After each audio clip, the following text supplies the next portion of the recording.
So yesterday I leveled out the dirt on the inside of the greenhouse and I measured the height that we need to fill in.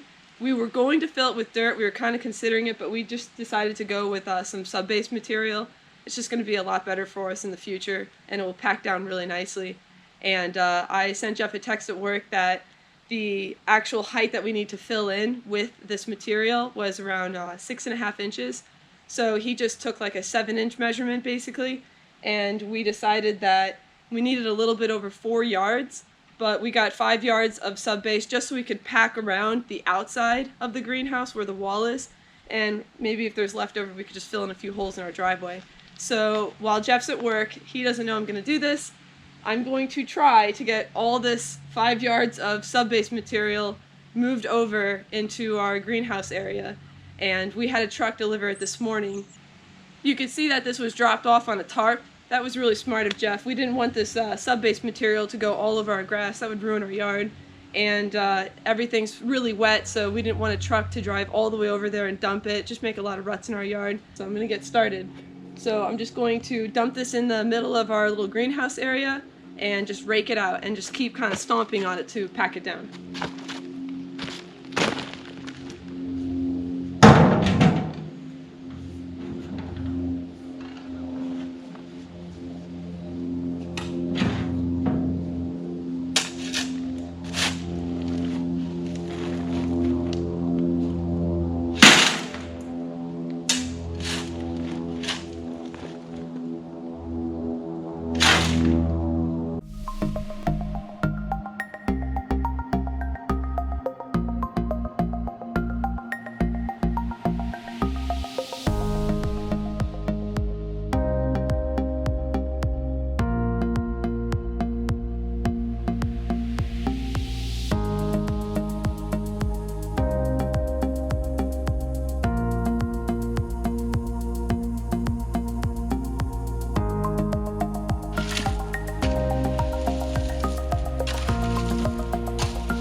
Alright, so this may take a while, but I'm going to do small loads just so I don't hurt myself. No need for that.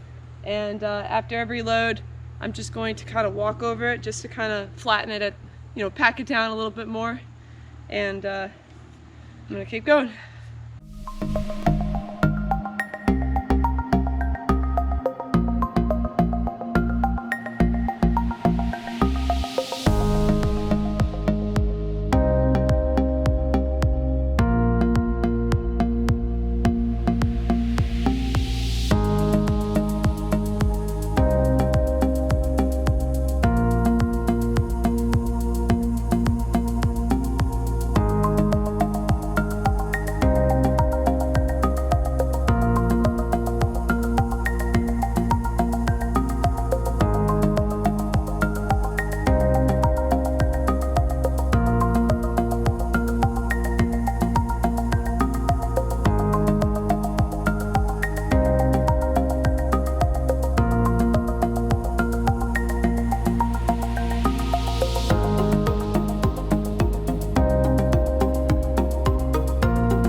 I did it. I got most of the Subbase material moved over in here. I'm going to leave a little bit behind because Jeff was talking to me on my phone, and he was telling me that maybe instead of filling the Subbase out on the sides for the other part where it goes deep with the dirt, we might just fill it in with more dirt, because over time rain can kind of move this and rocks would be around in our garden and stuff. So that was a lot of work. I am very tired, and I have to go pick up my kids now at the bus. Alright, so this is it. I'm all done. I'll show you. So it's pretty filled in. And to see what I'm talking about, right here we have some dirt on the side of the wall, and we were going to fill some of the Subbase material onto the side of the wall right here, but the more we thought about it, it might not be the best idea, because all of that material is going to start flowing into the garden over time. Might as well just pack this down more with dirt, and then I could even grow things right here too. I'm pretty proud of this. All right, that's it right now. Today we plan on painting all the pieces that I'm going to be framing the front, back, and sides of the greenhouse with. We've gotten to the point where we're happy with the base, and we're going to start to build up. We got two different things here that we're doing, actually. This is copper coat made by Wood Life. So I chose to go with regular lumber and coat it with copper coat instead of buying pressure treated wood. In my experience, pressure treated wood, as it dries, it warps pretty badly. So it's great for if you're using it on a deck or something where you're going to be putting 100 screws in it. I'm not. So instead of risking the walls warping and twisting and doing weird things, I'm just buying regular lumber and coating it with copper coat to give it that similar protection to pressure treated wood. And then for all the pieces, after this dries, we're going to be putting exterior paint on them. So we have antique white and farm fresh green. Yep. So we're not doing the siding yet, but all the framing that's going up right now is going to be a white color. So we're gonna get going doing that. Yeah. So the smaller pieces of wood that don't need that copper coat, I'm just gonna start with the antique white just for the framing today. Okay. Oh yeah. All right. Here, these are yours here. Yeah. Thanks.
Alright, so we're just going to finish painting all this and put this away before it rains, and tomorrow hopefully we can start the framing process, and we'll begin recording that too.